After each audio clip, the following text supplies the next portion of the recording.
Pues doctora, vamos a ir, hemos comentado un poquito que la idea en estos 20 minutitos, ya sé que es muy poco tiempo para que responda a todas las preguntas que nos gustaría hacerles, pero yo empezaría con algo para quien no lo sepa, ¿no? De qué es el cáncer hereditario, ¿a qué le llamamos cáncer hereditario? Me voy a poner un poco más a la luz. Pues Sí. el cáncer hereditario es esa forma de tumor que se presenta en una persona que tiene una susceptibilidad. Esta susceptibilidad viene determinada por los genes, igual que heredamos el color de los ojos, el color del pelo. También podemos heredar alteraciones en genes que nos predisponen a presentar tumores. Esto es el cáncer hereditario. Uno lo hereda de su madre o de su padre, hereda esta susceptibilidad, y siempre estamos hablando de susceptibilidad, no estamos hablando de que ya determinadamente vayamos a tener seguro la enfermedad, pero sí tenemos mayor riesgo de padecerla. Entonces, Correcto. en quien lo tiene y ha padecido la enfermedad, pues es una información también muy importante poderla saber y conocer, porque supone poder orientar el tratamiento médico de esa paciente. Y para ella y para sus familiares un montón de beneficio el poder conocer toda esta información para la prevención que se puede iniciar. Claro, es que desde el punto de vista, desde el desconocimiento, ¿no? Cuando cada vez nos vamos informando más, pero se había llegado a plantear, uy, una persona que tiene cáncer hereditario es que ya nace con el cáncer, y eso no es así, es explicado, o sea, tienes ese mayor riesgo, no es que ya tengas el cáncer dentro, sino ese riesgo. Efectivamente, la mayoría de los síndromes de predisposición a cáncer se presentan en edad adulta, pero no se presenta en un 100%. Estamos hablando es el concepto que los médicos llamamos penetrancia, que es la frecuencia con lo que la enfermedad se expresa. Esta enfermedad, en el caso del cáncer de mama, los genes más importantes y frecuentes, aunque no los únicos, son genes de moderada a alta penetrancia. Existen otros muy infrecuentes que son de muy alta penetrancia. Las personas que tienen una alteración en esos genes, que son muy poquitas porque afortunadamente es muy infrecuente, pues sí que tienen mayor riesgo. O sea que depende del gen que uno pueda tener alterado, podemos tener un mayor o menor riesgo de cáncer. En cualquier caso, casi todos los casos se dan a partir de los 18 como muy pronto, en los genes de más penetrancia. Recuérdeme que luego haremos una pregunta de la edad, ahora que me apunto a partir de los 18, porque nos preguntaban a alguna mamá que les surgía esa inquietud de en qué momento se le dice a tus hijos o cuándo te has de plantear o si es relevante saber si tus hijos tienen la mutación o alguna mutación heredada. Cuando una persona, antes de padecer cáncer, a veces sin que se le haya derivado a la unidad de consejo genético a ningún sitio, a veces hablamos con chicas que a lo mejor tienen en su familia pues un cáncer de estómago, un cáncer de colon, un cáncer, y enseguida piensan que como hay muchos casos en la familia, aunque sean cánceres diferentes, que puede tener todos los números de padecer cáncer porque seguro que es heredado. ¿Esto es así o qué mensaje podríamos lanzar para decir no funciona del todo así? No funciona del todo así, pero lo que sí es cierto es que si una persona tiene la percepción de que algo así puede ocurrirle, es mucho mejor que lo consulte y que se le pueda explicar por qué sí, por qué no, a que tenga esa impresión que le esté de alguna manera condicionando su vida y su angustia, y es mejor que le aclaren. A lo largo del tiempo conocemos más síndromes y conocemos síndromes que conocíamos de hace mucho tiempo, pero conocemos que tienen un distinto alcance, se asocian a otro tipo de tumores. Esto es lo que vamos nosotros aprendiendo poco a poco, pero no es cierto que una familia con una historia muy abigarrada de muchos tipos de tumores no siempre necesariamente tiene que tener una relación en base a sus genes, en base a unos genes alterados que se comparten entre todos y que pueden estar asociados a presentar esa enfermedad. No siempre, hay que preguntarlo en algunos casos. Vale. De todas formas, es mucho más fácil, entre comillas, cuando a alguien se le detecta un cáncer, ¿no? ¿Qué criterios utilizan en la unidad de consejo genético para decidir hacerle pruebas a una persona? ¿O en qué momento un oncólogo deriva a la unidad de consejo genético a un paciente? Son dos cosas distintas, Marisa. Empezaré por la segunda porque va en el orden, ¿no? Va en el orden cronológico. El oncólogo conoce que los síndromes de predisposición a cáncer se presentan a partir de una determinada edad. Entonces hay una serie de datos clínicos, como es la edad de presentación de la enfermedad, pero también a veces, y ya tenemos más información cada vez más sobre el tipo de enfermedad que se asocia más frecuentemente a una predisposición. Por supuesto, tenemos que tener en cuenta la historia familiar, si tenemos familiares cercanos afectados. Piensen que tener esta alteración genética supone que la has heredado de alguno de tus dos progenitores y que también, por tanto, la pueden compartir tus hermanas, tus hijos, tus primas.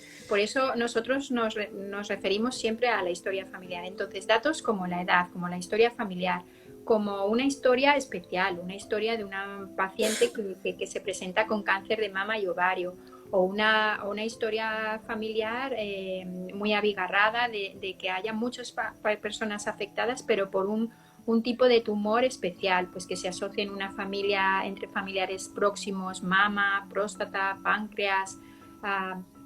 Todos estos datos son los que nosotros valoramos. Entonces, afortunadamente cada vez hay más oncólogos formados en una serie de criterios que tienen ellos que conocen y que son criterios como para establecer una sospecha, y entonces nos envían a las pacientes. Otras veces simplemente el caso es muy llamativo, pues por edad o por el tipo tumoral, y queremos estar muy seguros de que no tenemos esa alteración genética que nos predispone, porque conocer esa información cambiaría un poco el manejo de tratamiento de la paciente.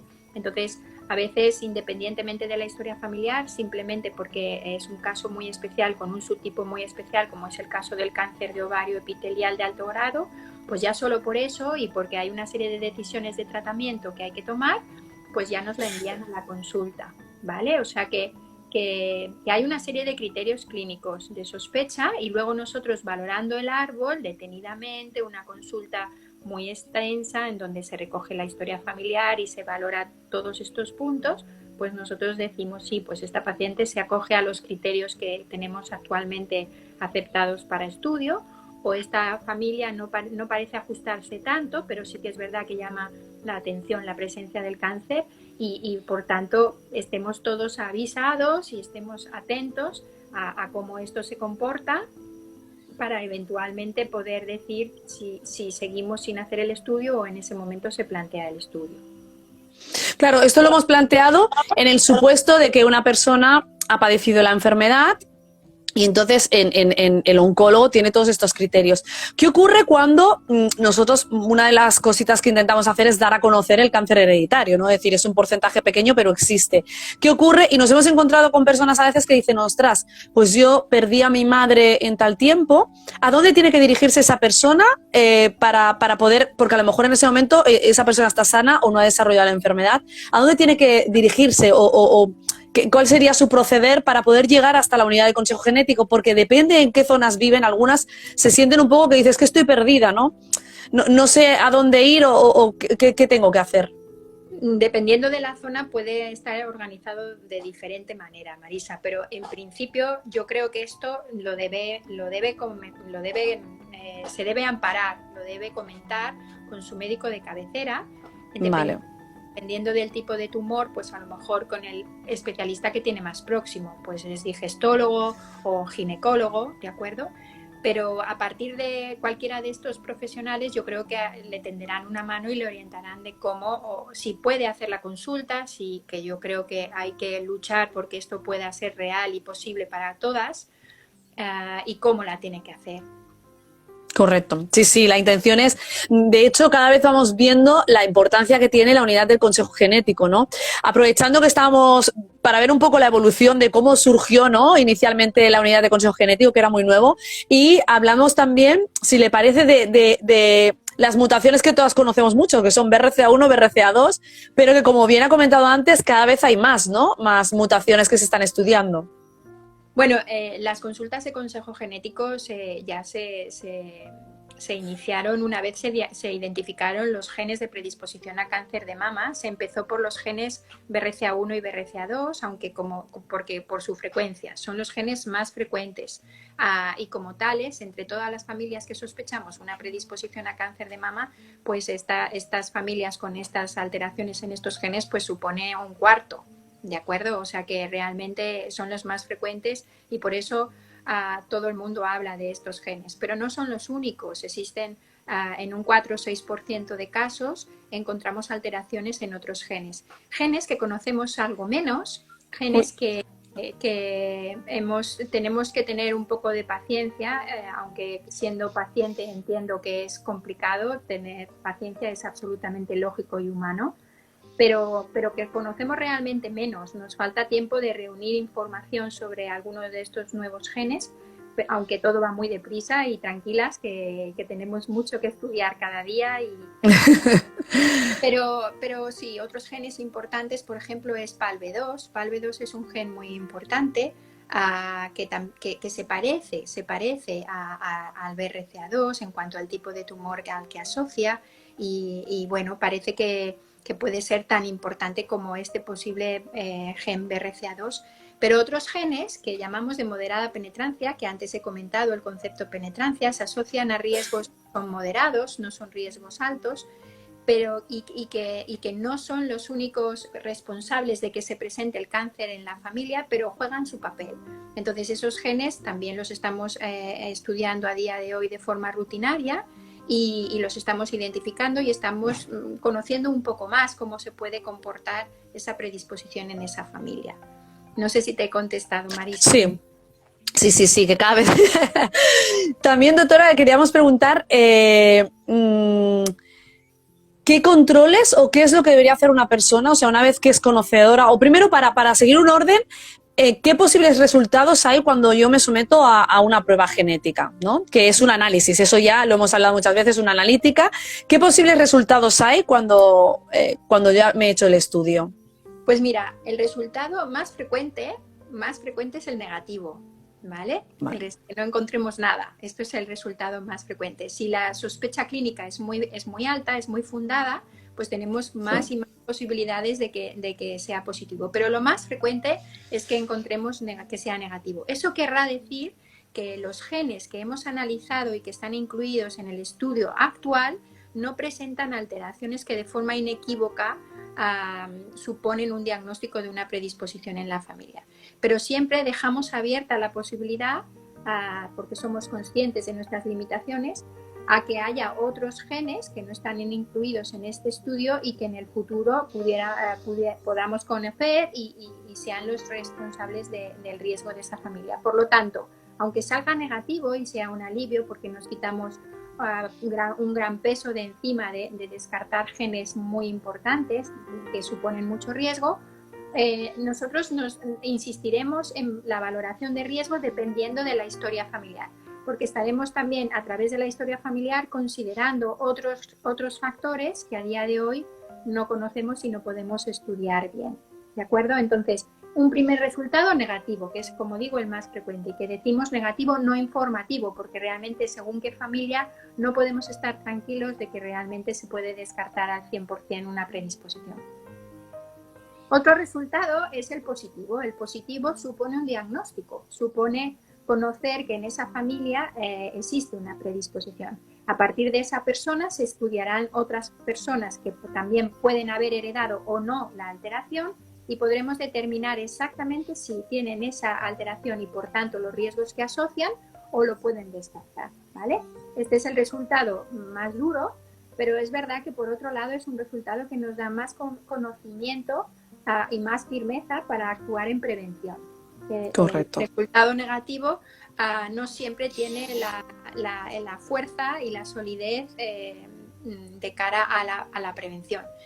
Y luego hay una tercera variante de resultado y es encontrar variantes de significado incierto. Conforme hemos ido ganando conocimiento, pues la posibilidad de que los genetistas nos informen de una alteración que se interpreta con significado incierto, porque no sabemos muy bien si podemos asociarla a una predisposición en la familia o no, Pues esto ha ido cambiando y ha ido bajando. Entonces, para genes que llevamos un gran recorrido, que llevamos 25 años de recorrido, pues realmente la posibilidad de que a día de hoy nos informen de una variante de significado incierto es más baja. Para los nuevos genes, en los que todavía nos falta información para poderlos interpretar bien, saber cuánto se asocian a mayor riesgo o menor riesgo, se ven influenciados por otros factores, pues hay más frecuentemente este tipo de resultados. Entonces, a efectos prácticos, cuando estamos ante un resultado de una variante de significado incierto, el significado es que es un dato interesante, que hay que considerar, que hay que conocer, que te tienen que explicar, pero realmente no es un dato que te sirve para tomar decisiones preventivas y mucho menos agresivas. Entonces, ¿qué haremos? No es que no hagamos nada.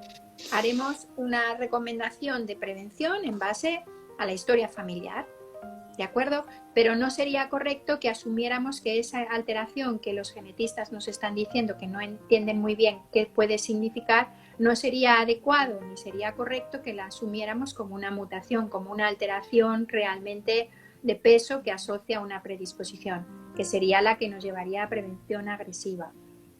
Una variante de significado incierto casi nunca se debe acompañar de una estrategia preventiva agresiva. Como mucho, en alguna familia especial, pues un programa privado de alto riesgo según la historia familiar. Vale. Hacer una pequeña puntualización en lo que ha explicado, doctora, que está súper bien, yo creo que nos está ayudando. Cuando dice, yo entiendo que una persona que padece cáncer y se le hace un estudio genético y sale negativo, no informativo, es cuando ocurre esto que decimos, ojo, dependiendo de la historia familiar, no nos vamos a quedar tranquilos. Pero a una persona que se le detecta por ejemplo, el BRCA2 y ya lo tiene, cuando a un familiar se le mira y sale negativo, es que es negativo, ¿no? O también cabría la posibilidad, lo digo por el miedo de que digan, uy, ya que no piense todo el mundo que el negativo es que no puede estar tranquilo. Bueno, tranquilo no podemos estar ninguno, pero... Es verdad, no, gracias por la pregunta, es muy importante. A ver, este tipo de afectaciones es rara, o sea, tener una predisposición en la familia es rara, sucede una de cada 400 personas, ¿eh? No es que sea algo muy, muy raro, pero sí que es bastante extraordinario. Entonces, cuando se encuentra una alteración en un gen asociado a un riesgo moderado o alto de cáncer, realmente sería muy, muy, muy, muy retorcido, muy mala suerte pensar que no estamos diagnosticando otros genes, ¿no? Entonces, no es imposible que hagamos el estudio de una mutación en un familiar, veamos que esta persona no la tiene y no es imposible que esa persona no tenga otra cosa. No es imposible, pero realmente, como digo, es muy retorcido y nosotros deberíamos pensar en eso en base a su propia historia familiar, ¿no?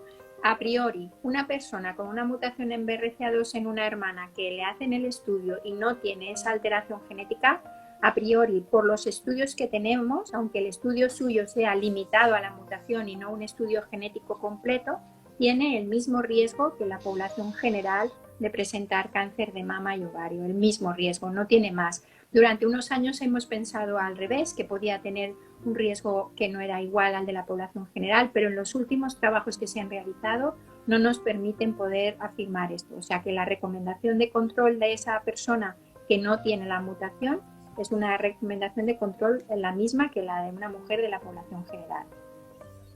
Por tanto, yo voy viendo, doctora, cada vez que voy hablando que cada caso es muy particular. Por eso cuando hablamos siempre de tomar decisiones como es someterte a hacer una mastectomía, todo es válido. Al final es la persona la que tiene que sentir si se va a someter o no, porque igual a veces no compensa someterse. Son muchos los factores que influyen, ¿no? Ya añadiendo el tipo de vida, la alimentación, los inputs externos que tenemos. Y aparte de esa condición genética, también influyen otros factores a la hora de que dos hermanas, una desarrolle la enfermedad y otra no, teniendo a lo mejor la misma mutación, ¿no? Esa decisión es siempre muy personal, no hay una respuesta. La verdad, Marisa, es que es la decisión más difícil. Cada vez que tengo que explicar que existe una mutación es una verdadera aventura para mí. Las personas, o sea, puede haber tantos tipos de conversaciones y de decisiones como personas hay. Te diría que hay de todos los colores, a todas las edades. O sea, uno no puede pensar que porque es joven no va a estar asustada. No, podemos encontrarnos todo tipo y realmente es la decisión más difícil, más dura, porque estamos hablando de un procedimiento que es verdad que reduce el riesgo. No está tan claro que hacer una cirugía tan agresiva como esa te vaya a cambiar tu expectativa de vida. Y esto hay que explicarlo muy, muy bien. Es una decisión que hay que meditar. Mis pacientes me conocen y saben que yo nunca les dejo tomar una decisión sobre cirugía, aunque vengan muy convencidas a la consulta de resultados. Jamás les dejo tomar una decisión de prevención quirúrgica mamaria, especialmente en la consulta de resultados. Y ya les digo, cuando vengáis a controles, seguiremos hablando de esto. Y si aún queréis seguir hablando de esto, pues entonces a lo mejor pedimos la consulta con el cirujano plástico, porque hay que meditar mucho. Es una decisión muy dura, muy agresiva. Realmente uno tiene que estar bien seguro y de hecho sabemos que las personas que están muy seguras de esa decisión son las que realmente son capaces de asumir realmente bien, sin gran perjuicio para ellas o para sus familias o sus relaciones de pareja, las consecuencias de una mastectomía. Correcto. Y de alguna manera también, alguna vez nos hemos encontrado a personas que a lo mejor han vivido muy de cerca el cáncer o la pérdida de un ser querido y entonces tienen muy, muy claro la decisión porque pasa a segundo plano esa otra parte. Y no es lo mismo una persona que a lo mejor está en un contexto en el que no lo ha vivido, en el que piensa, pues igual con mis controles, gracias a Dios, a día de hoy hay muchos cánceres de mama que se curan y tiene esta expectativa, entonces es totalmente, nosotros desde AMO lanzamos ese mensaje, es totalmente respetable la decisión que cada uno tome, ni un lado ni otro. Totalmente, los profesionales no podemos decidir esto por las pacientes. Podemos no, ni siquiera la cirugía de ovario, que es una cirugía tan eficaz para evitar el desarrollo de una enfermedad que es tan dura, ni siquiera podemos tomar esa decisión por ellas, porque en el ovario tienes que asumir las consecuencias de la menopausia, o sea que ni siquiera podemos nosotros. La cirugía mamaria todavía menos, o sea, realmente es una decisión en la que nosotros tenemos que participar acompañando a la paciente, dándole los recursos de la información, pero en ningún caso presionar, jamás, que nadie se sienta presionada para operarse las mamas. Los únicos casos que conozco que realmente han sido casos duros en donde se han arrepentido de haberlo hecho han sido personas en las que no estaban verdaderamente convencidas y se han visto obligadas por sus familias, por sus médicos, y realmente es las experiencias peores que yo he visto con cirugía y realmente bastante tristes y amargas para mí también. Sí. Voy apuntando preguntas que me van haciendo, las responderemos un poco. Mira, me las voy apuntando. Hay un señor que preguntaba si es verdad que existe una mutación que provoca cáncer de colon en los hombres y cáncer de mama en las mujeres. Supongo que se debe... Hay algún gen de predisposición a cáncer de colon que también hay una impresión, aunque todavía no está del todo bien conocida su grado de asociación, de predisposición a cáncer de mama. Pero como son las neoplasias más frecuentes, los digestivos y la neoplasia de mama, llevamos años intentando ver una manera de poderlas justificar las dos en una familia. La verdad es que la mayoría de veces no es así, ¿eh? La mayoría de veces o hay una predisposición a cáncer de mama o hay una predisposición a cáncer de colon. Algún gen de predisposición a colon es verdad que puede asociar un mayor riesgo de cáncer de mama, pero no un riesgo alto, sino un incremento como mucho de 2 veces el riesgo de la población general.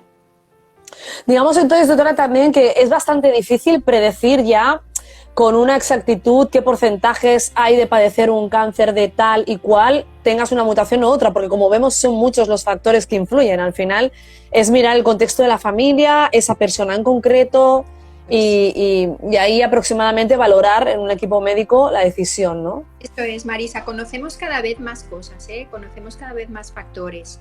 Y además tenemos herramientas que los matemáticos nos ayudan que desarrollan y que nos ayudan a poderle poner un número, ¿no? Los números queramos o no, son muchas veces necesarios porque es como el dato objetivo en el que nos amparamos para tomar decisiones.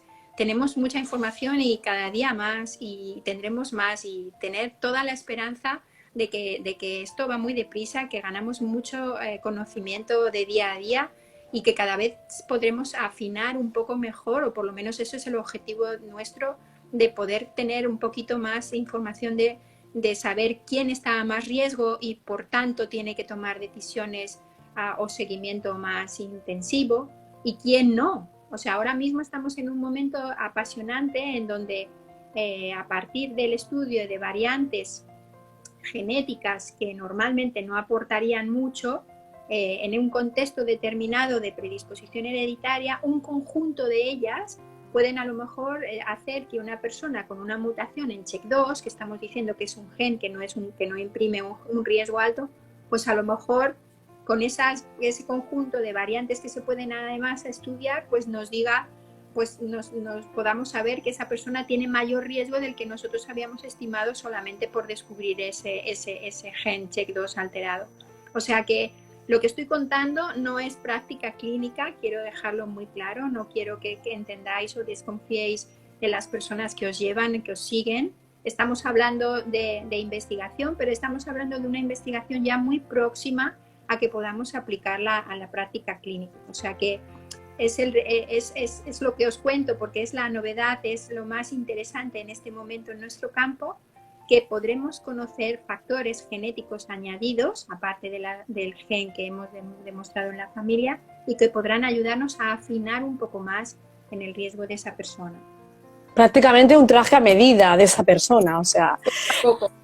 Sí, poco a poco. Ojalá. Mira, preguntaban si había un protocolo estandarizado de a qué edad se tienen que hacer las cirugías o lo que se tenga que hacer. Y yo creo que responde bastante un poco con esa a medida. No hay protocolo estandarizado, es que va a ser traje a medida en un futuro, ¿no? Quizá. No hay. Sí que sabemos, sí que hay líneas rojas, pero de pronto. O sea, hay líneas rojas, pues no sé, no tendría sentido que una mujer con 20 años se quite las mamas. Yo de hecho, o sea, yo he tenido casos de personas que querían quitarse el pecho con 20 años porque tenían una mutación en BRCA. En principio hay que trabajar mucho con esas personas. Normalmente esas son decisiones que están un poco fuera de lugar en base seguramente a otros problemas que tienen que resolverse, no solamente las decisiones, sino a lo mejor algún tipo de, pues no sé, de trauma o algún tipo de proceso psicológico que tiene. Entonces, sabemos que quitarse los ovarios antes de tiempo supone un mayor riesgo cardiovascular.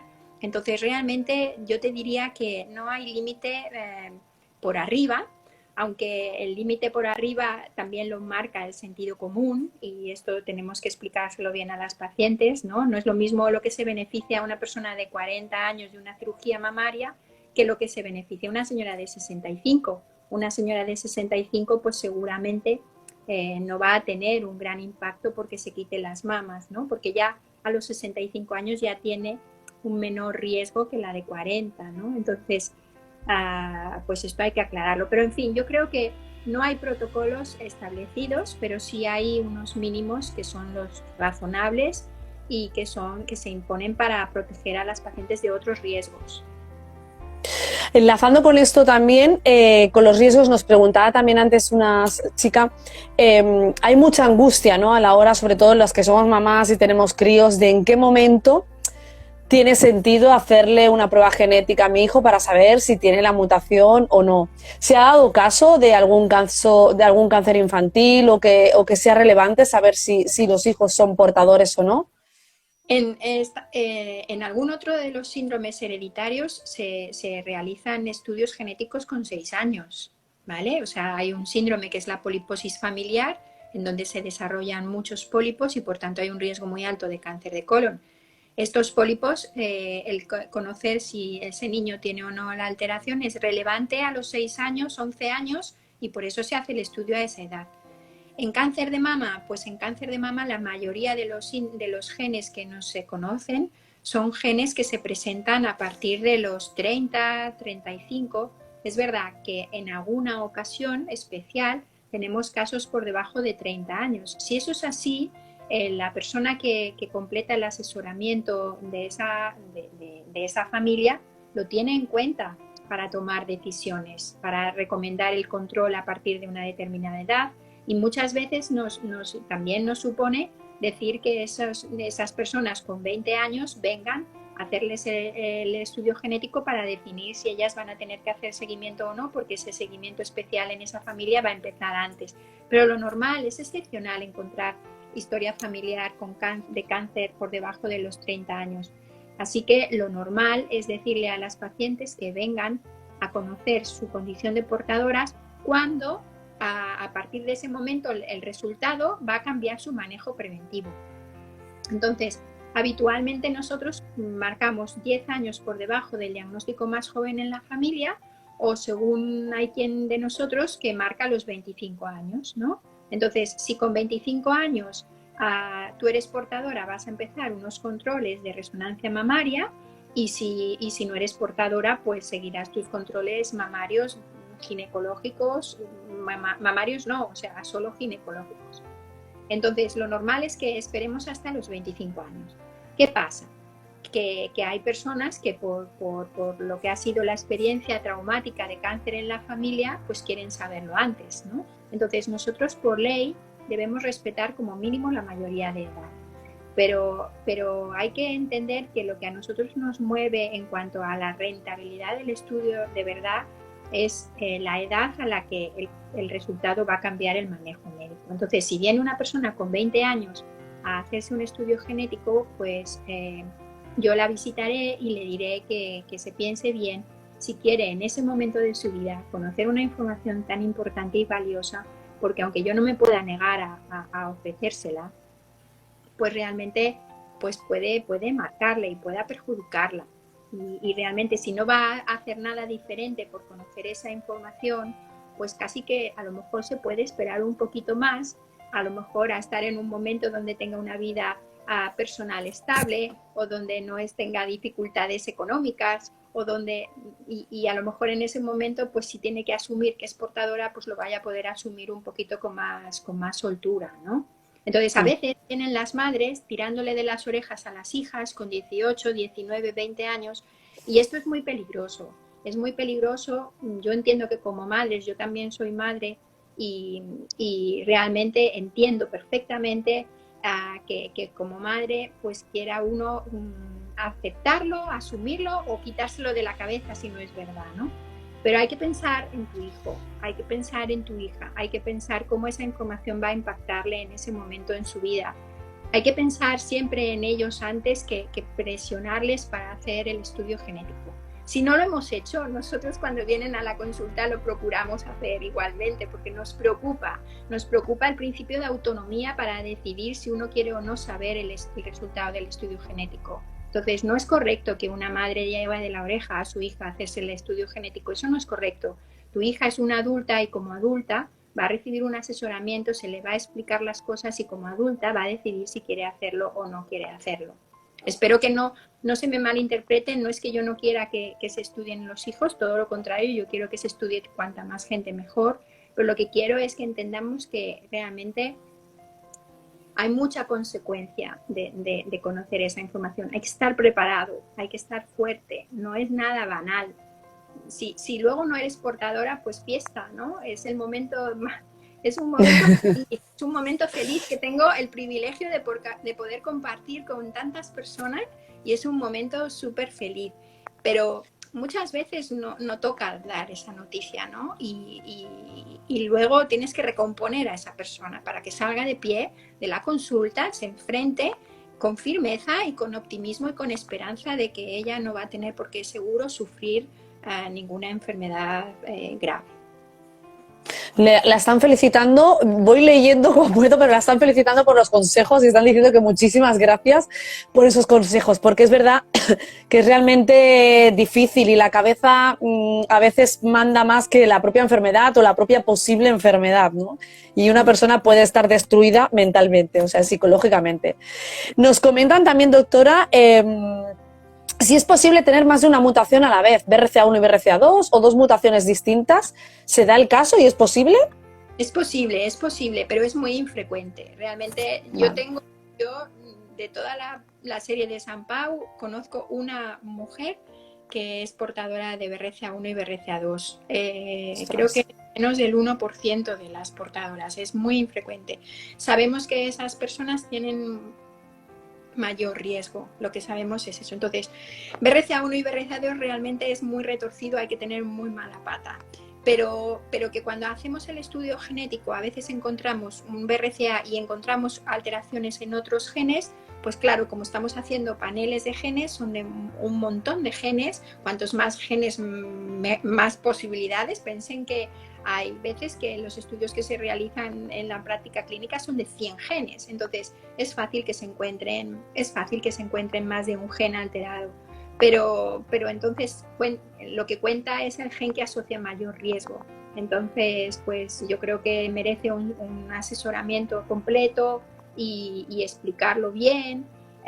Casi nunca, o sea, tenemos ya bastante con un gen de alto riesgo. Los otros genes pues llegan incluso a poder ser casi, diría yo, anecdóticos. Pero bueno, si pueden asociar riesgos de otros tumores y nos pueden ayudar a poder proteger mejor a esa persona, pues bienvenido sea esa información.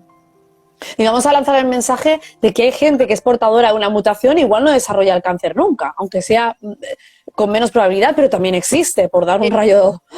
Hay, por favor, sí, o sea, diagnosticar una mutación en una persona sana no es un sinónimo de voy a seguro padecer una enfermedad. Hay factores modificadores hacia aumentar el riesgo, pero también otros hacia bajar el riesgo. Entonces, y es todo, como has dicho Marisa, es un traje hecho a medida. Entonces, para nada está claro que una persona sí o sí tenga que padecer cáncer. Que puede padecerlo, y como puede padecerlo, sabemos cómo protegerla mejor, y esto lo hacemos a través de las exploraciones, de los estudios que les recomendamos hacer para que de ocurrir pues tenga una menor trascendencia sobre su salud, se diagnostique la enfermedad lo más pequeña posible y tengan más posibilidades de poder contar su experiencia sin que haya sido algo muy trascendente para su salud o su vida. Por lo tanto, ser conocedor de la mutación en un momento dado, a su debido tiempo, sin presionar, que eso se me ha quedado a mí, a nuestros hijos, pero ser conocedor de alguna manera también es información, es vida, o sea, nos puede salvar la vida, es bueno para aquellas personas que en un momento dado ya son adultas y el miedo les impide dar el paso. Aunque sea positivo, lancemos un mensaje de esperanza, ¿no? de que tenemos herramientas para evitarlo o, con suerte, no desarrollar esta enfermedad. Exactamente. Vamos a ver, es verdad que en ese momento, cuando nos toca dar este tipo de informaciones, hay que recomponerse, hay que dar un tiempo, a unos minutos, a que las personas se recompongan, cada uno reacciona como puede. Pero hay que conseguir que esa persona salga con firmeza de la consulta y salga con la vista mirando al frente con esperanza y con confianza. Tener esa información es una información muy importante, muy importante. Conocer que tiene mayor riesgo la va a proteger a ella, va a proteger a otros familiares que también puedan tener este riesgo y puede incluso salvarle la vida.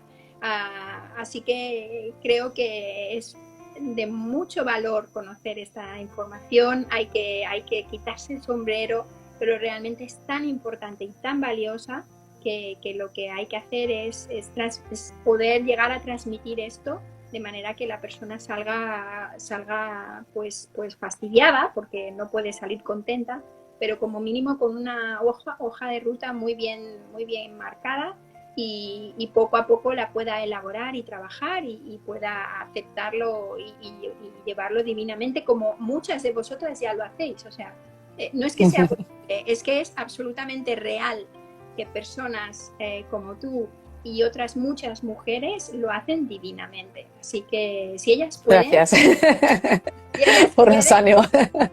Si ellas pueden... Se puede. Escuchando, pueda verlo o leerlo, puede también. Claro que sí. Pues doctora, nos está encantando, seguiríamos, pero me sabe muy mal por la hora que es. Yo cerraría ya, si le parece, a ver además de ese traje a medida, que ya es súper esperanzador porque va a ser el afinar y el evitar decisiones drásticas, ¿hacia dónde apunta la investigación? ¿Tenemos la esperanza de que en un futuro encontremos la pastillita que no desarrolle la enfermedad o que los proteja?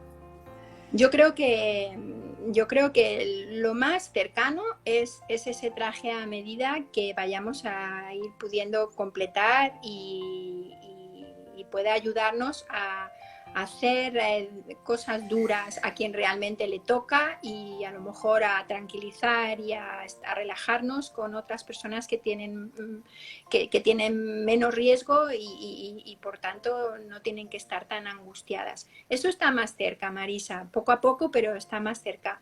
Lo que comentas de poder evitar que se presente la enfermedad, también yo creo que está en manos de la ciencia, pero no quiero venderos películas. Yo creo que es posible, pero todavía está algo lejano. A mí me quedan 20 años de profesional, espero poder... Pues... que no creo, espero que no sea tan lejos, pero todavía no es real. O sea, piensa que a día de hoy está... Uy, no se oye ahora. Ay, doctora, no se oye. Ahora, que se había perdido la voz. Ahora. Perdón, ¿qué ha pasado?